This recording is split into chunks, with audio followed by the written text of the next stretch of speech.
Բարև, բարև արգելի ժողովուրդ, բարև երկիր, բարև ազգ։ Ամեն օր ուղիղ եթեր եմ անելու, միգուցե օրը մի քանի անգամ,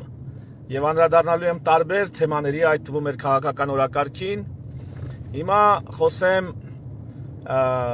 Հայաստանի Հանրապետության վարչապետ, գործող վարչապետ Նիկոլ Փաշինյանի վերջին տեսաուղերձի մասին, ՔՊ-ականներին եւ մեր ժողովրդին հիշեցնելով անմոռանալին։ Այն ինչ ես հիմա կասեմ, կարծես թե բոլորդ գիտեք, բացի ՔՊ-ից ու Նիկոլ Փաշինյանից, եւ տեղին եմ համարում ՔՊ-ականներին ասել. ժողովուրդ ջան, եւ ոչ միայն ՔՊ-ականներին, ընդհանրապես, ժողովուրդ ջան, ուրեմն անպատասխանատվության ժողովրդական նկարագրություն կա, անպատասխանատվության որոշակի աստիճանի ժողովրդական նկարագրություն կա, ասում են ծախե խմելա։ Այսինքն ենթադրենք պահեստապետ է, գնում են տեսնում են պահեստը չկա,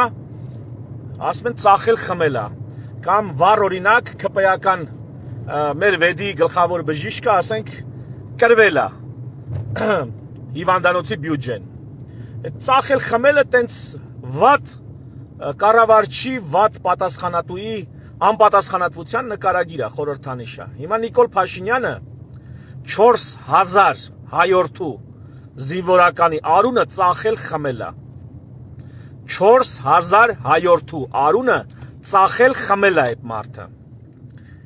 Բայց հիմա խաղաղությունից ու պատերազմից է խոսում։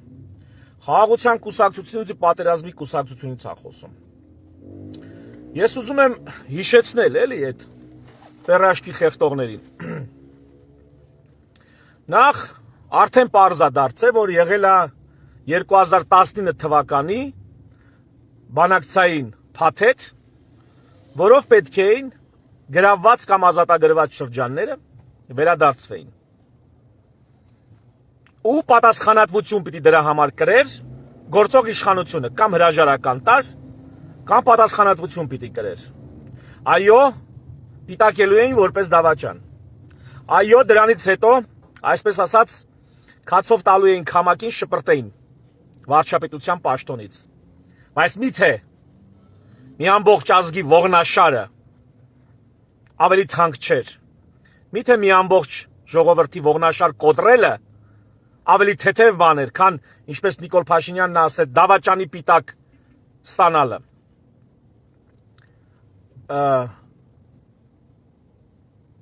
Զանգեզուրի միջանցնել Ղարաբաղյան հարցի հետ կապ չունի։ Նիկոլ Փաշինյանն ասում է, մենք չենք շարունակում Արցախյան շարժումը։ Գլխիդ կպնի Արցախյան շարժումը։ Հետո բա շարունակում, որ դու էլ չես շարունակում։ Բա անխոչնդոտ անցում մեղրիով։ Ով է ստորագրել տվել։ Անաղոհաց պերաշկի խեղտող։ Անխոչնդոտ անցումը Ղարաբաղյան շարժման հետ ի՞նչ կապ ունի։ Դու ես չէ տվել։ Դու ես տվել ու հենց հիմա արդեն այսպես ասած հռչակագրի մակարդակում ստորագրած է։ Դա ի՞նչ կապ ունի Արցախյան շարժման հետ։ Դա ի՞նչ կապ ունի պատերազմի եւ խաղաղության հետ։ Պատերազմի եւ խաղաղության մասին Լևոն Տեր-Պետրոսյանն է գրել 97 թվին, եթե չեմ սխալվում։ Ավելին, երբ որ դու եկել ես իշխանության, հարգելի ՔՊ, երբ որ գազելներից, մարշրուտներից հանգարցակի իջաք ու նստեցիք պատավատ, այդ ժամանակ Լևոն Տեր-Պետրոսյանը ձեզ դիմել է փաստաթղթային փաթեթով եւ հուշել է, խելք է խրատե, որ նվազագույն կորուստերով այս հարցից դուրս գալու ճանապարհը հետեւյալն է։ Անհրաժեշտ են որոշակի զիջումներ։ Դուք ինչ եք արել։ Դուք ընտրել եք պատերազմը։ Ձեզ ասել է Օնիկ Կարապետյանը, այդ թվում փաստաթղթավորված զեկուցել է, որ բանակնի վիճակի չի պատերազմի։ Դուք ինչ եք արել։ Գնացել եք պատերազմի։ Օնիկ Կարապետյանը, գլխավոր շտաբի պետ, ձեզ ասել է, որ 4 օրից ավել բանակնի վիճակի չի դիմադրել, դրանից հետո սկսել է նահանջը։ Բանակը դիմադրել է 7 օր։ Գրեթե կրկնակի ավելին, քան գլխավոր շտաբի պետը ձեզ զեկուցել է։ Դուք ինչ եք արել։ Դուք կանգնեցրել եք պատերազմը։ Դուք համաձայնվել եք այն զիջումներին, որ ձեզանից պահանջում էին պատերազմը կանգնեցնելու համար։ Ոչ, դուք չեք համաձայնվել։ Դուք հրաժարվել եք պատերազմ, այսինքն պատերազմի կուսակցությունը դուք եք։ Ձեզնից լավ պատերազմի կուսակցություն, ձեզնից ապականված պատերազմի կուսակցություն գոյություն չունի։ Օնիկն ասել է 4 օր, ուզում եք անվտանգության խորհրդի նիստից դրվագ պատմեմ։ Պատմեմ այդ դրվագը։ Երազիս եմ տեսել, սա որ վաղը գաք, ԱԱՑ-ով, բանով հարցնեք քեզ այս ինֆորմացիան որտեղից, ասեմ որտեղից։ Երազից տեսել եմ, պայծառատեսություն եմ ունեցել։ Ղարաբաղյան պատերազմի առաջին օրերն են, անվտանգության խորհրդի նիստա, վեր են ընկած Նիկոլն ու Նիկոլենք։ Պատերազմից ռազմաճակատից լուրեր են գալիս, որ դիմադրում ենք։ Կարողանում ենք դիմադրել։ Արյան գնով, մեծ արյան գնով, մեծ սխրանքների գնով դիմադրում ենք։ Սրանց Օնիկն ասում է խելքի եկեք, սրանք հրճվում են։ Էս ինչ ուժեղ եք, տես ինչ ենք անում։ Օնիկն ասում է խելքի եկեք։ Էսի թվացյալ հաջողությունն է, էսի չի կարա տևական շարունակվի։ Սրանք մի բան էլ ֆռում Օնիկին ասում են, յանի դու քո գործից լավ չես հասկանում։ Դու ասում ես 4 օր էլ չենք դիմանա, այնա։ Չգիտեմ քանի օր անցել է, հələ դիմանում ենք, հələ կռվում ենք։ Հա։ Էս կարգի բան չի եղել, ես երազիս եմ տեսել։ Էս կարգի բան չի եղել։ Օնիկի զեկույցներին չեք քուանշե։ Հիմա էլ պատերազմի խաղաղության կուսակցություն եք խոսում։ Պարոն վարչապետ, երբ որ դուք գոռում եք Արցախը Հայաստանը եւ վերջ, ես շարքային քաղաքացի լայվով ասել եմ։ Արցախը Հայաստան է, բայց ոչ Հայաստանի Հանրապետություն։ Երբ որ դուք անկախության հռչակագիրը երևի իսկի չէիք էլ կարդացել, բայց արդեն վարչապետ եք։ Ես ասում եմ, որ անկախության հռչակագիրը ունի մեծ կոնֆլիկտ իր ներսում։ 3 ուժերի միաժամանակ կոնֆլիկտ հայտարարելով Ռուսաստանին, որովհետև անկախանում ես Ռուսաստանից, Թուրքիային, որովհետև ցեղասպանության հարց է հիշատակում եւ վերհանում, եւ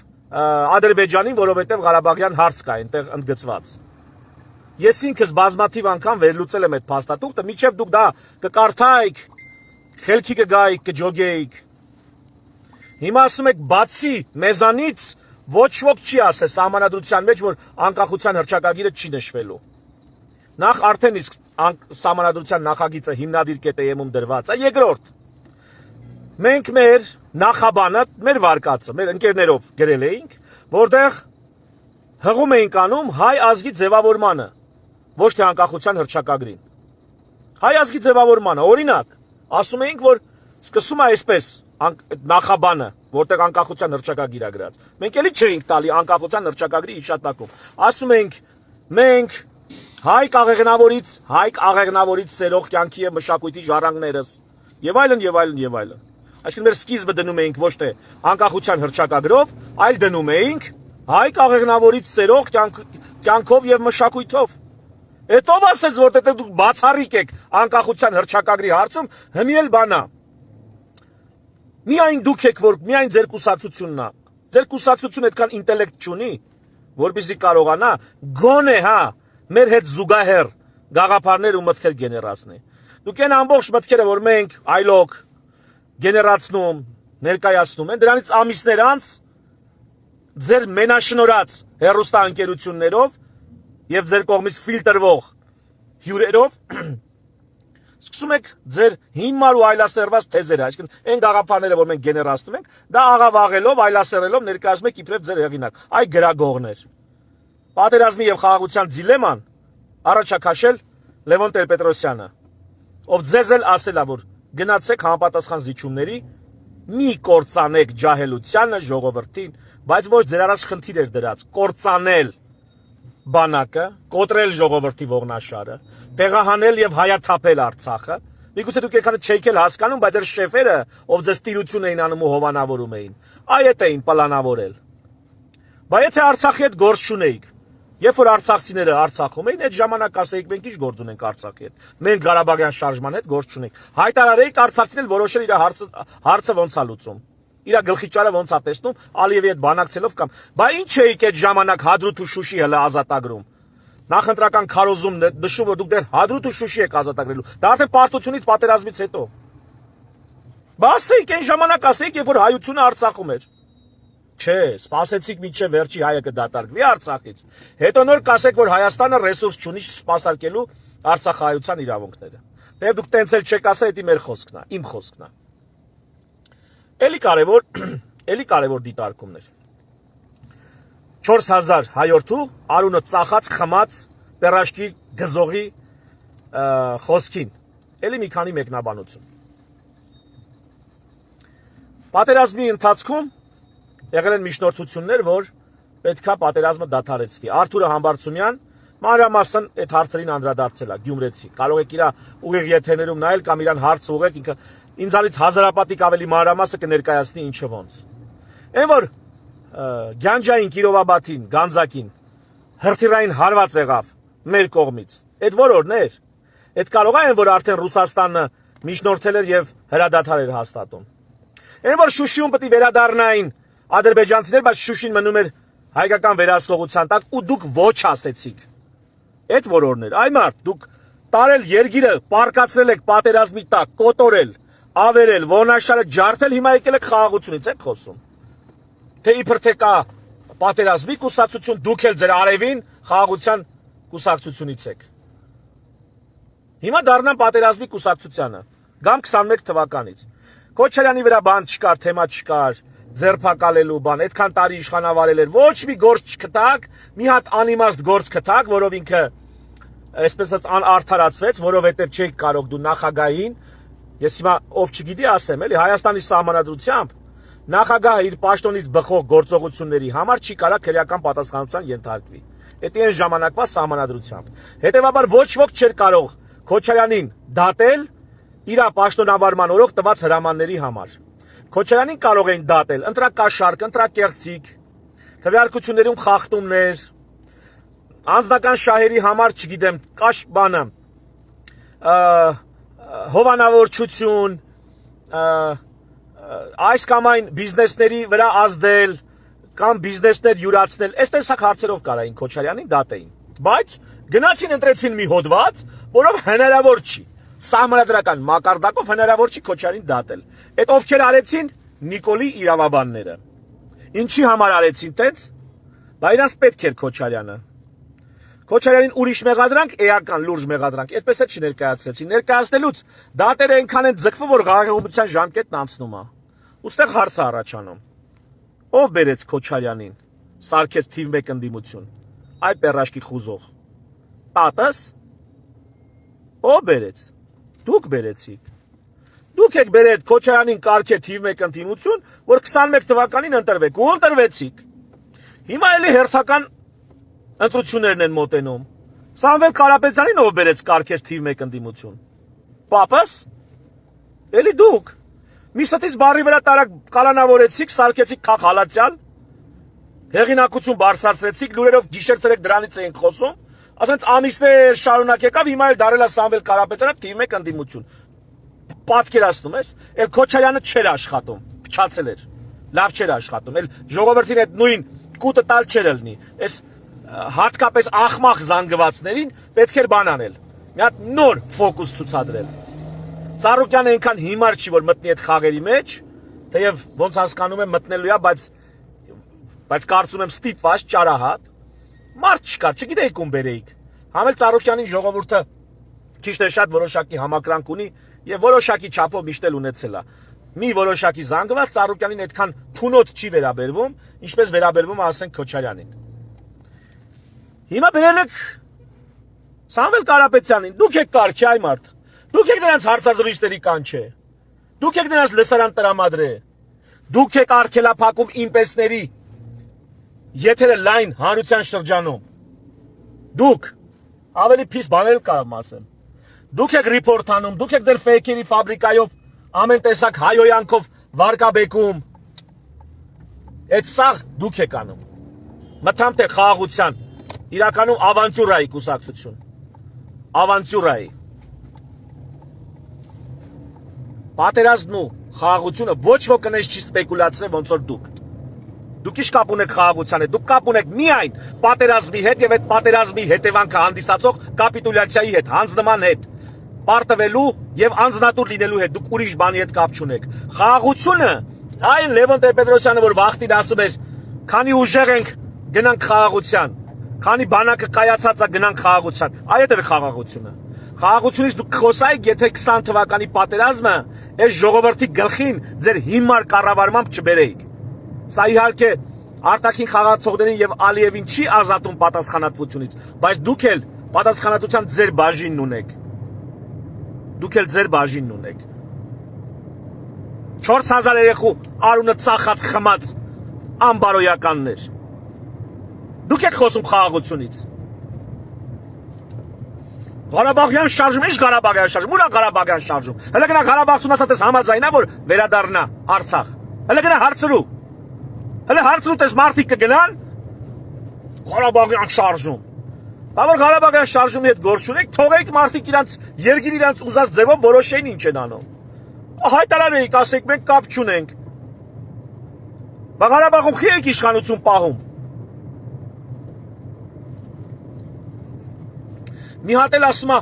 արցախցիների, եսի շատ կարևոր է, ուշադիր։ Ասում է արցախցիների վերադարձի իրավունքից որ խոսում եք, յանի դա վտանգավոր է։ Ադրբեջանն էլ ընդեղ ասում է ունի փախստականներ։ Ուրեմն ուշադիր։ Ոչ մի Հայաստանի ղեկավար, ոչ մեկ ով ուզում է լինի։ Չի կարա որոշի արցախցին վերադառնումա, թե չի կարա արգելի արցախցուն վերադառնալ։ Հայաստանի Հանրապետության իշխանությունները ում շունն են, ովքեր էլ լինեն այդ իշխանություն, ում շունն են, որ արցախցու փոխարեն որոշեն, ինքը ուզում է վերադառնա, թե չի ուզում վերադառնա։ Դուք ով եք տենց հարց որոշեք։ Ինչ եք անելու, գլաչինի փագելու եք, ասել եք չենք թողում գնան։ Եթե արցախցին որոշեց վերադառնա, ապա վերադառնալու է։ Անվտանգային երաշխիքները եթե գտավ արցախցին, ուրեմն վերադառնալու է։ Այդ երաշխիքները Հայաստանը չի կարում տա։ Արցախցին ազատը որոշի թե որտեղ կարա գտնի այդ երաշխիքները։ Դուք չեք որոշում արցախցին վերադառնա թե չէ, այդ մենակ արցախցին է որոշում։ Ինչ վերաբերում է Ադրբեջանի փախստականներին, այ քո այս ապաշնոր կառավարման արդյունքում ու քո եվրոպամետ աղմախների ուրեմն քաղաքական հասության արդյունքում միգուցե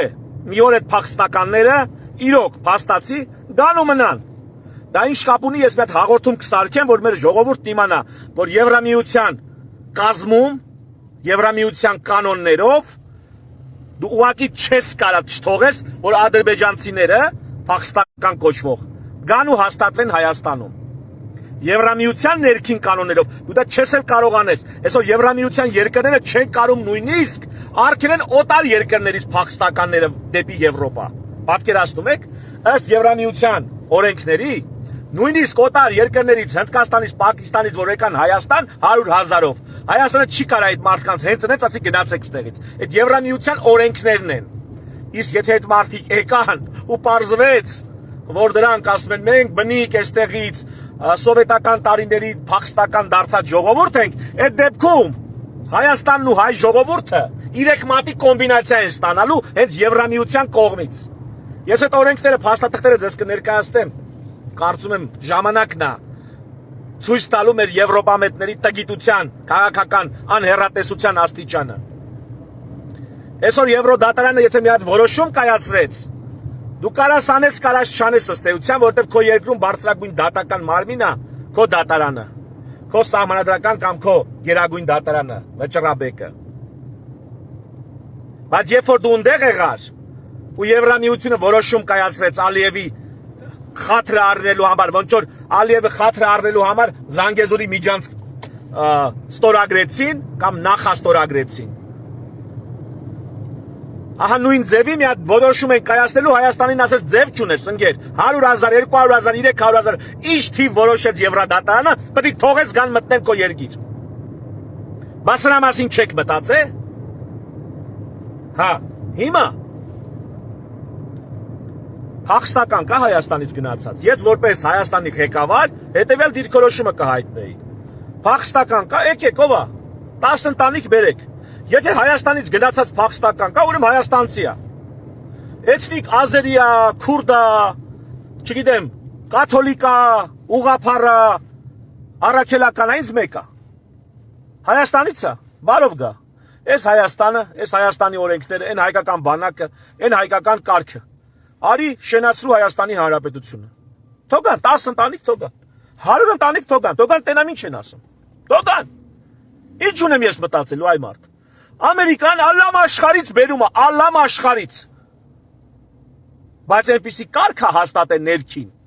Դա էլ է տեխնոլոգիա, էլի, քաղաքական, պետական։ Այնպիսի կարգ է հաստատել, որ միլիոններով գնում են, Ամերիկան որ սկսել է նոր հիմնադրվել, 3-ից 5 միլիոն մարդ են եղել, այսօր 300 միլիոն են։ Ու այդ բոլորն եկած են, դրսից եկած։ Այդ դրանց 99%-ը դրսից գնացած մարդիկ են։ Հնարավոր է տենց ապրել, հնարավոր է։ Բայց դու չես վախենում, որ Ալիևն ով է Փախստականի մասին խոսա, Ալիևը չի կարա խոսա։ Փախստականը դա հայաստանցին է ուրեմն։ Թողա, Ալիևը թոմտացի Ադրբեջանից փախած հայերի մասին։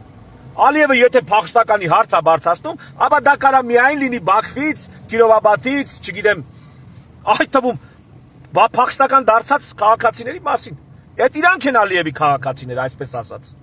Այդ նրանք են Ադրբեջանի քաղաքացիները։ Իսկ եթե Հայաստանից փախած Փախստական կա, հələ թողա տենան քանի հոգի են։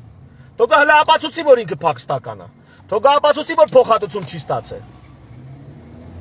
Ինչ ես տենց վախցնում։ Ավելին ասեմ, եթե Նիկոլը եկավ իշխանություն, Նիկոլը եղավ իշխանություն։ Այդ Փախստականները 100,000-ով գալու են։ Ալիև էլի սպառնալու է պատերազմով, այդ ժամանակ ինչ ես ասելու։ Ասելու ես, պետք է Փախստականները գան 100, 200, 300,000, որովհետև պատերազմ կլինի։ Էդ ես ասելու։ Իսկ ինչ եք կարծում։ Թուրքիան եւ Ադրբեջանը երբևէ հրաժարվելու են Սյունիքը իրենցով անելու ծրագրից։ Հա? Երբևէ նրանք հրաժարվելու են, իհարկե չեն հրաժարվելու։ Նրանք օրեչե մի օր դա ուզում են անեն։ Հետևաբար կամ մենք պատրաստվում ենք դրան վակցինացիայով, կոպիտ ասած ճակերտավոր, կամ մենք, չգիտեմ, առերեսվելու ենք մի օր ու չիմանանք ինչ անենք, ինչպես միշտ, անխելքության հերթական դրսևորումն է մեր ելնելու։ Փախստական կա, ես այդ օրենքներին ահագին ուսումնասիրել եմ, ուրեմն սենց էր, ուշադրություն, ժողովուրդ ջան։ Երբ որ ասում ենք Ադրբեջանից Փախստական կամ Հայաստանից Փախստական, սա կոլեկտիվ իրավունք չի։ Սա մի հոգի, մի ընտանիք առանձին մի իրավունք ունի վերադառնա այնտեղ, որտեղից ինքը Փախստական է դառել։ Սա անհատական իրավունք է, կոլեկտիվ իրավունք չի։ Բայց Արցախահայության վերադարձի հարցը դա կոլեկտիվ իրավունքի մասին է խոսքը։ Սա Փախստականի մասին չի, որ Ադրբեջանի քաղաքացիներ փախել է եկել է։ Ոչ։ Սա կոլեկտիվ իրավունքի մասին է։ Երբ որ մարդիկ իրանց երկիրը չճանաչված հանրապետությունը կորցրել են եւ ուժի սպառնալիքի տակ տեղահան են եղել։ Սրանք լրիվ տարբեր հարթություններում գոյություն ունեցող իրականություններ են, որոնք ձեռ չի տալի, որ Նիկոլը ջոգի, որտեղ որ ջոգեց հասկանալու է, որ ինքը վաղը պետք է հրաժարական տա։ Նիկոլն էլ որպեսի ժողովրդի կարողանա համոզի, Սամվել Կարապետյան ու նման մարդկանց սարքում է իրանց մշակում, էլի հատուկ։ Սարքում է իրան ընդդիմություն, որ ինքը նրանց ֆոնին հանդես գա որպես խաղաղության ներկայացուցիչ։ Քաղաքացիական պայմանագիր, դուք պատմության մեջ մնալու եք որպես պատերազմի, հիմար պատերազմի, հիմարությունից, անխելքությունից, պոպուլիզմից ու ամբարտավանությունից առաջացած պատերազմի կուսակցություն եւ մի կուսակցություն, որ ծախել ու խմել է սեփական ժողովրդի լավագույն զավակների արունը։ Դուք ետեք։ Եթե ձեր ավելի ցածր աստիճանի ներկայացուցիչները ծախում խմում են, ասենք, հիվանդանոցի բյուջեն կրվում են, կամ չգիտեմ, փողոցներն են ասֆալտապատում, որը 6 ամիս հետո դառնում է փոսերով ու, չգիտեմ, քանդու քարապ եղած մի հատ տարածություն, ապա դուք ոչ թե կազինոյում կրվել եք հիվանդանոցի բյուջեն, դուք կազինոյում կրվել եք աշխարհ քաղաքական կազինոյում կրվել եք Ղարաբաղը ու կրվել եք մեղրիով մեր տարածքների անձեռնմխելիությունը։ Դուք էդ եք կրվել, դուք բանակ եք կրվել, դուք մեր ժողովրդի ողնաշարի ամրությունն եք կրվել աշխարհ քաղաքական կազինոյում։ Ու դուք սենց էլ մնալու եք պատմության մեջ մեկ եւ ընդմիշտ 8 տարի իշխանավարում եք, ձեզ սերնդափոխով քաղաքական ուժ չձևավորվեց, բացի օլիգարխական եւ նախկիններին ծառայող։ բացի պրոռուսական թևերից ի հայտ եկող 8 տարվա մեջ կարելի է 2 համալսարան ավարտել 8 տարում կարելի է մի հատ բժշկական ավարտել արդինատորայով, բանով, ամեն ինչով 8 տարում կարելի է թերի միջնակարգ, բան չէ, հայելի թերի միջնակարգ կրթություն ստանալ, դպրոց ավարտել, 8-ամյա կրթություն 8 տարում դուք չկարացաք մի հատ ձեզ փոխարինող քաղաքական թիմ, թույլ տաք, որ աճի, թույլ տաք, որ ձևավորվի։ Ես մենակ չեմ, ինձանից տաղանդավոր լիքը ջահելություն կա, տղաներ եւ աղջիկներ։ Արա մեզնից մի հատ քաղաքական միավոր չձևավորվեց այս 8 տարում, որ ձեզ էյվա փոխարիներ այս երգիրը որպես հանրային բարիք, ինչպես հարկն է կառավարել։ Բացի ձեր այդ գումարված բյուջե կրվողներից, ուրիշ բան չձևավորվեց այս երկրում։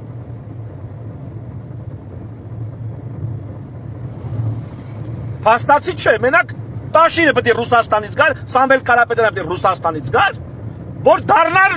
Հայաստանում քաղաքական սերնդափոխության բան։ Առաջատար։ Այս ձեր սարքած Հայաստանն է։ Իսկ ավելի ճիշտ ձեր քանդած Հայաստանն է։ Էսի ձեր սարքած մուտիտներն են մեր գլխին։ Խաղաղության կուսակցություն։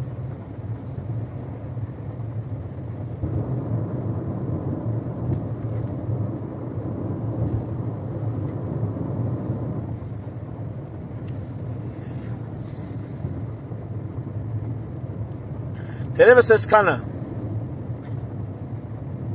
Մեջս բանը ծնվեց, հիշվեց մտքումս, երազիմ երգիր հայրենի, հոգսերդ շատ, հույսդ մեծ,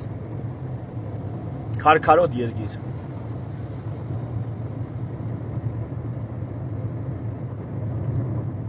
Եվ այսպես, դեռ կհանդիպենք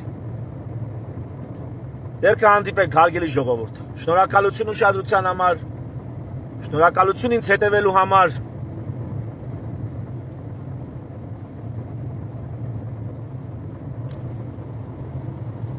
միշտ օր հանդիպում։